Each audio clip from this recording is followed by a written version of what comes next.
نحمده ونصلي على رسوله الكريم اما بعد فاعوذ بالله من الشيطان الرجيم بسم الله الرحمن الرحيم رب اشرح لي صدري ويسر لي امري واحلل عقدة من لساني يفقهوا قولي۔ حجامہ کس وقت کروایا جائے؟ اور ابو موسیٰ اشعری نے رات کے وقت حجامہ کروایا۔ حجامہ جیسے کہ آپ کو معلوم ہے کہ جسم کے اندر کٹس لگائے جاتے ہیں اور پھر خون سک کیا جاتا ہے مخصوص طریقے سے، اور خاص طور پر جسم کے جس حصے پہ خون کا دباؤ بڑھ جائے اور وہاں ورم محسوس ہونے لگے، پھولنے لگے، تو ایک خاص انداز سے جب وہ خون کھینچا جاتا ہے تو وہ ورم وغیرہ بھی ٹھیک ہو جاتے ہیں۔ عربوں کے یہاں ایک معروف طریقہ علاج تھا، اس سے بلڈ سرکولیشن میں بھی فائدہ ہوتا ہے۔ تو امام بخاری رحمۃ اللہ علیہ نے ابو موسیٰ اشعری کے رات کے وقت حجامہ لگانے کی بات اس لیے کی کہ لوگوں کے ذہن میں یہ وہم نہ ہو کہ رات کو حجامہ نہیں ہو سکتا۔ رات کو بھی ہو سکتا ہے، دن کو بھی ہو سکتا ہے، یعنی کسی بھی وقت لگایا جا سکتا ہے۔ ہاں، یہ اطباء کا خیال ہے کہ مہینے کے پہلے حصے کی بنسبت پچھلے حصے میں حجامہ زیادہ فائدہ دیتا ہے۔ یعنی چاند کے جو کیلنڈر ہوتا ہے نا، لونر کیلنڈر، اس میں چاند جب طلوع ہوتا ہے، یعنی پہلی رات کا چاند ہوتا ہے، تو 14ویں تک کی بجائے جب چاند جو ہے وہ ڈکلائن پہ ہو تو ان تاریخوں میں حجامہ زیادہ بہتر ہوتا ہے۔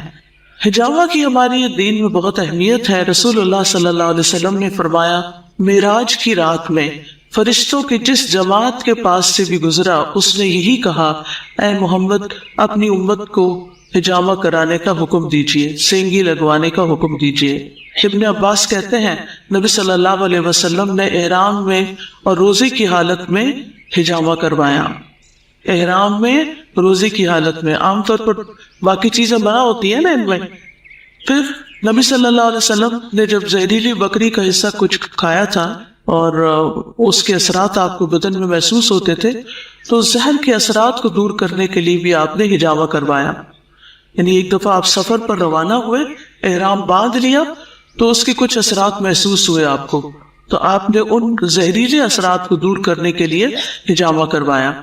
پھر اسی طرح نبی صلی اللہ علیہ وسلم نے موچ کی وجہ سے بھی، جیسے پاؤں میں موچ آ جاتی ہے نا، اس کی وجہ سے بھی آپ نے حجامہ کروایا۔ جابر رضی اللہ عنہ کہتے ہیں کہ نبی صلی اللہ علیہ وسلم اپنے گھوڑے سے کھجور کے کٹے ہوئے تنے پر گر پڑے، اس سے آپ کے پاؤں کا جوڑ متاثر ہو گیا۔ وکیع کہتے ہیں کہ حدیث کا مطلب یہ ہے کہ نبی صلی اللہ علیہ وسلم نے موچ کی وجہ سے سینگی لگوائی یا حجامہ کروایا۔ بلڈ پریشر کے علاج میں حجامہ بہت مفید ہوتا ہے۔ رسول اللہ صلی اللہ علیہ وسلم نے فرمایا، جب تم میں سے کسی کا خون بڑکنے لگے، یعنی جوش مارنے لگے، بلڈ پریشر ہو جائے، تو وہ حجامہ کروائے، کیونکہ خون کے جوش مارنے سے آدمی کی موت واقع ہو سکتی، یعنی اتنا خطرناک ہے یہ۔ اب اس کے اوقات کون سے ہیں؟ بہترین تاریخیں سنن نبی داؤد کی روایت میں ہے، یعنی جو شخص چاند کی 17، 19 اور 21 تاریخ کو حجامہ کروائے اسے ہر بیماری سے شفا ہوگی، یہ حدیث ہے۔ نبی صلی اللہ علیہ وسلم نے فرمایا، بہترین دن جس میں تمہیں حجامہ کروانا چاہیے وہ چاند کا 17واں، 19واں اور 21واں دن ہے۔ میں معراج کی رات فرشتوں کے جس گروہ کے پاس سے بھی گزرا، اس نے یہی کہا کہ اے محمد، حجامہ کروانے کا اہتمام ضرور کرنا، اور یہ سلسلہ صحیحہ کی حدیث ہے۔ ممنوع دن کون سے ہیں؟ سنن ابن ماجہ کی روایت ہے، آپ صلی اللہ علیہ وسلم نے فرمایا، اللہ برکت دے، جمعرات کو سینگی لگوایا کرو۔ ٹھیک ہے؟ اچھا، یہ سینگی آپ کہہ رہے ہوں کہ کبھی میں حجامہ کہتی ہوں، کبھی سینگی کہتی ہوں۔ سینگی کا لفظ نا سینگ سے ہے۔ سینگ دیکھا جو جانور کے سر پہ ہارن سا ہوتا ہے، تو پہلے جو ہے وہ کپس کی بجائے سینگ یوز کرتے تھے، اور اس کے پیچھے جیسے ہول ہوتا تو منہ سے خون کھینچتے تھے۔ تو یہ بھی ایک علاج کا طریقہ ہے۔ وہ خون پہ نہیں لگتا تھا، یہ جیسے یہ یہاں سے اگر کھینچے اور وہ جسم کو یہ حصہ لگا ہو تو اس کے ذریعے سک کرتے تھے۔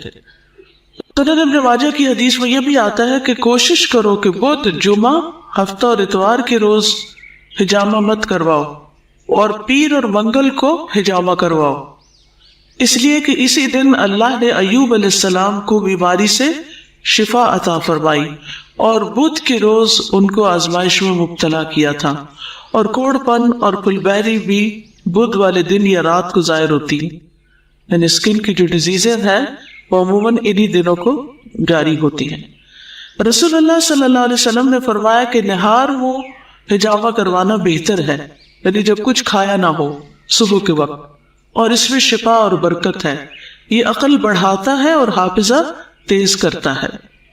ابن عمر بھی روزے کی حالت میں حجامہ کرواتے، لیکن بعد میں اس کو ترک کر دیا اور رات میں حجامہ کرواتے تھے، یعنی رمضان میں آپ رات کے وقت کروا لیں جب کچھ کھایا پیا ہو، یعنی کھایا پی سے براتی کہ فوراً پہلے کھایا ہو، مطلب یہ ہے کہ جب جسم میں پانی وغیرہ کی بالکل کمی نہ ہو، کیونکہ خون نکالنے سے بھی پھر وہ یعنی ڈی ہائیڈریٹ ہوتا ہے انسان۔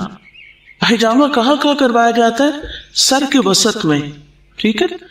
ابن عمر سے مروی وہ کہتے ہیں کہ آپ صلی اللہ علیہ وسلم اپنے سر میں حجامہ کرواتے اور اسے ام مغیث کہتے۔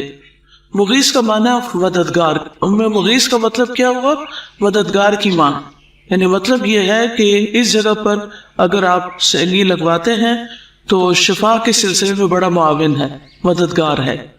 پھر گردن کی دونوں جانب کی رگوں پر، گردن کی دونوں جانب کی رگوں پر، انس کہتے ہیں کہ نبی صلی اللہ علیہ وسلم نے 3 مرتبہ حجامہ کروایا، گردن کی دونوں جانب کی رگوں پر اور کندھوں کے درمیان، کمر کے اوپر شروع میں، یہاں درمیان میں، پھر اسی طرح سرین پر، یعنی پیچھے۔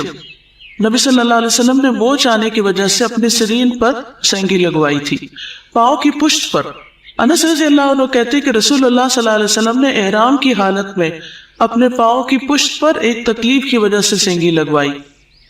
معمر کہتے ہیں میں نے سینگی لگوائی تو میرا حافظہ جاتا رہا، حتیٰ کہ مجھے نماز میں فاتحہ پڑھنے میں بھی لکوا دیا جاتا۔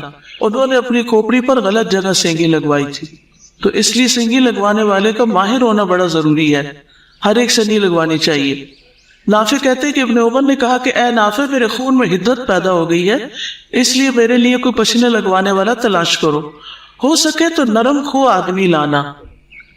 نرم خو، نرمی کرنے والا ڈاکٹر جو ہے وہ ویسے اس سے ملاقات کر کے آدھی تکلیف دور ہو جاتی۔ فرمایا عمر رسیدہ بوڑھا یا کم سن بچہ نہ لانا، یعنی ان ایکسپیرینس بھی نہ ہو اور بہت بوڑھا بھی نہ ہو۔ رسول اللہ صلی اللہ علیہ وسلم نے فرمایا جو ایسے ہی طبیب بن کر علاج کرے اور طب اور علاج معالجے میں مشہور نہ ہو تو وہ ذمہ دار ہیں، یعنی اس سے پوچھ ہوگی کہ جس کو علاج کرنا آتا نہیں اور وہ خواہ مخواہ علاج کرنا شروع کر دے، پھر اگر اس سے کوئی غلطی ہو تو پھر اس کی پوچھ ہوگی۔